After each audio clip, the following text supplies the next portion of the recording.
সালাতে দোয়া কবুল হয়। সালাতে দোয়া কবুলের তিন জায়গা। একটা হচ্ছে তাকবীরে তাহরিমার পরে আমরা সানা পড়ি না, আমরা তো একটা পড়ি। আল্লাহর হাবিব সুন্নাহ এবং নফল নামাজে আরো পড়তেন সানা, ওই দোয়া কবুল হয়। দুই নম্বর জায়গা সালাতে সেজদায় পড়ে দোয়া করলে কবুল হয়।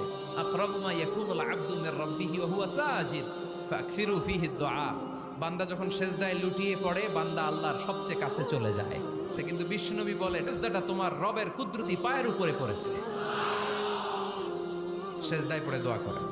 সালাম ফিরানোর আগে বিশ্বনবী দোয়া করতেন, লা ইউসাল্লিমান্না আহাদুকুম হাত্তা ইয়াতাআওয়াযা মিন আরবা'a।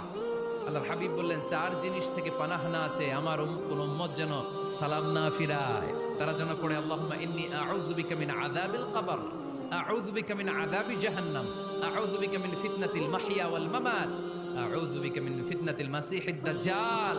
আল্লাহ কবরের আযাব থেকে বাঁচাও, আল্লাহ জাহান্নামের আগুন থেকে বাঁচাও, আল্লাহ জীবন